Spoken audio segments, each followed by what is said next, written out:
warahmatullahi wabarakatuh. Perkenalkan, nama saya Aidil Adelia Nasution dari Prodi Pendidikan Agama Islam, Fakultas Agama Islam, Universitas Islam 45 Bekasi. Dosen pengampu saya itu Dr. Pak Irham, MPD, selaku dia membawa mata kuliah Metode Studi Naskah. Di sini saya akan menjelaskan pada buku kitab kuning yang berjudul Adabu Alim wa Mut'alim pada bab yang kelima. Sebelum kita membaca kitab kuning, alangkah baiknya kita membacakan doa terlebih dahulu. Bismillahirrahmanirrahim. Rabbi sadri wa yassirli amri wahlul 'uqdatam min lisani yafqahu qawli. Amin. Bismillahirrahmanirrahim. Al-babul khamis, bab yang kelima. Fi adabil alimi fi haqqihi nafsihi. Di dalamnya beberapa tata krama orang berilmu pada hak dirinya. Wa fi isrunal adaban. Di dalamnya ada 20 bab tata krama.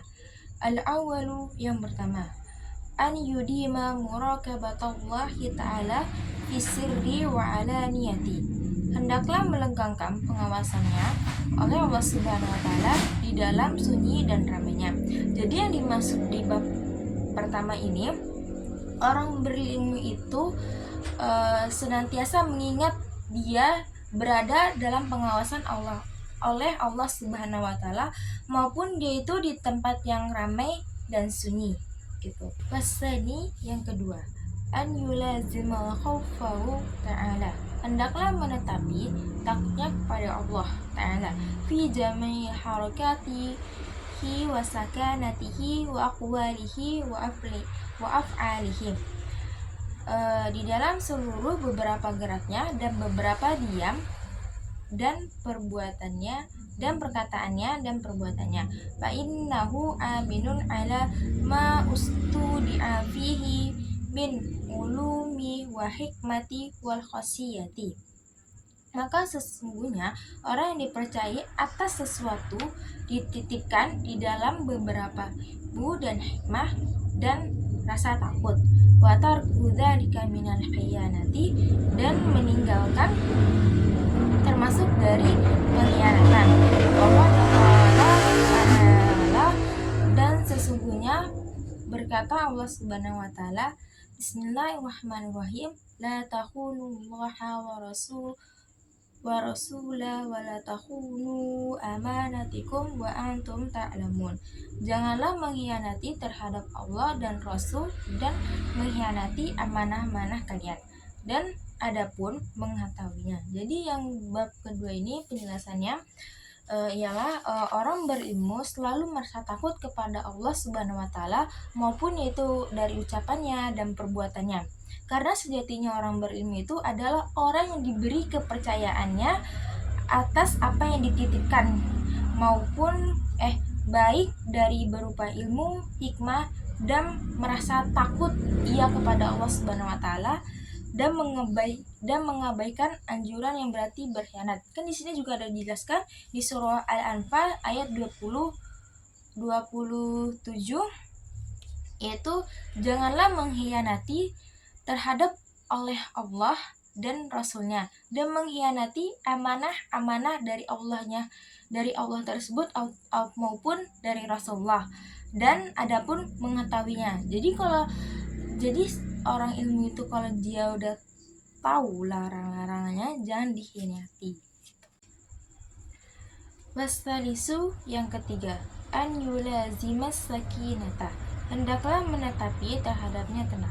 Jadi yang dimaksud yang ketiga ini, orang berilmu itu selalu merasakan ketenangan. Warabi, dan yang keempat, an yulazimal wara'ah. Hendaklah menetapi sifat wirai. Jadi yang dimaksud dengan sifat wirai itu adalah mampu menjaga seluruh anggota tubuhnya dari hal-hal yang diharamkan, menjaga anggota tubuhnya dari hal yang tidak diperbolehkan. Itu yang dimaksudkan sifat wirai. Wa khamis, yang kelima, an yulazimat tawadu'a, hendaklah menetapi rendah hati. Jadi yang dimaksud yang kelima ini, orang ilmu senantiasa bersifat rendah hati. Wasadisu yang keenam, an yulazimul khusu'allahu ta'ala, hendaklah menetapi khusyuk kepada Allah Subhanahu wa taala. Wa mimma katabal Malikun radhiyallahu anhu ila Rasyidin, dan termasuk menulis dari Imam Malik, semoga Allah meridhoinya, kepada Raja Harun ar-Rasyid. Iza alimta ilman falyura alaikal atharuhu wa waqaruhu wa sakinatuhu wa halmuhu liqaulihi.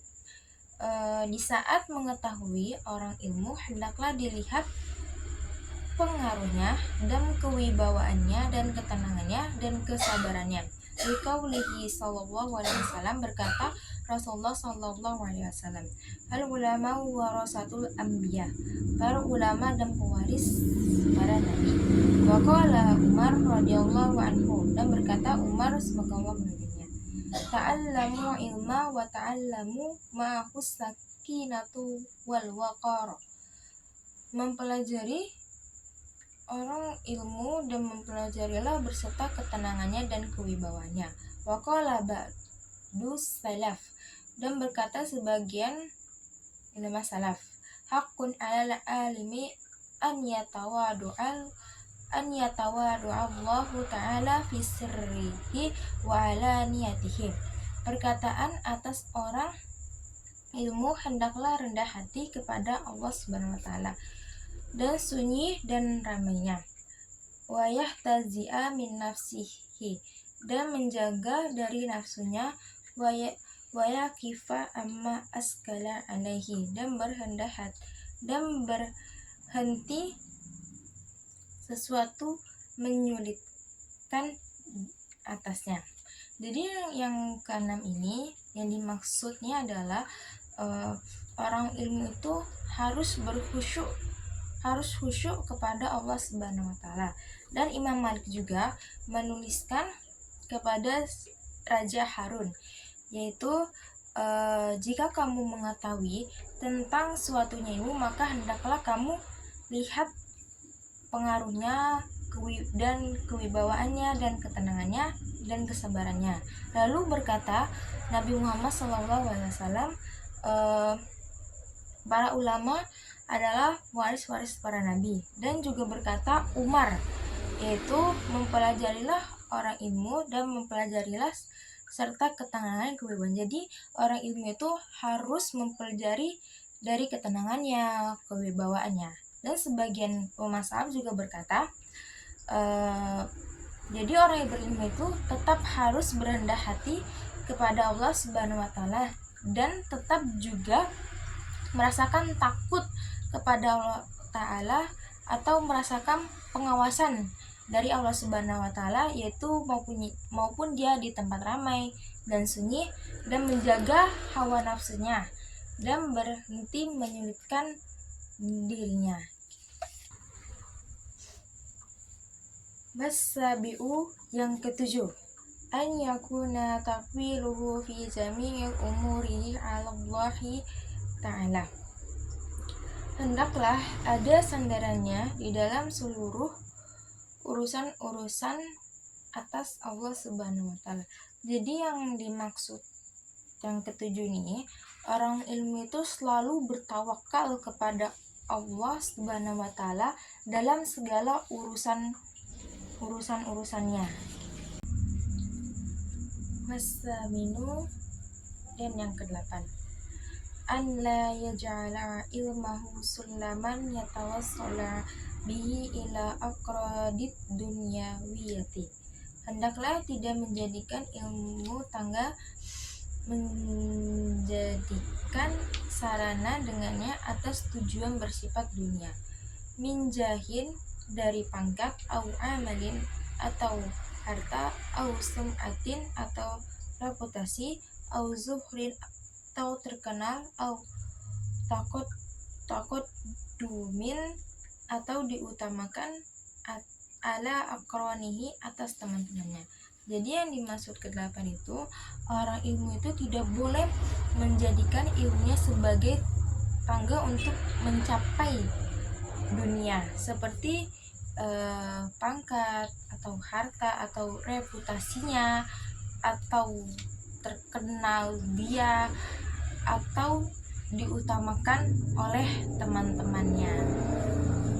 Sekian apa saja saya yang disampaikan, semoga bermanfaat kepada Anda. Apabila ada kesalahan maupun dalam bacaannya, saya minta maaf. Sekian dari saya. Assalamualaikum warahmatullahi wabarakatuh.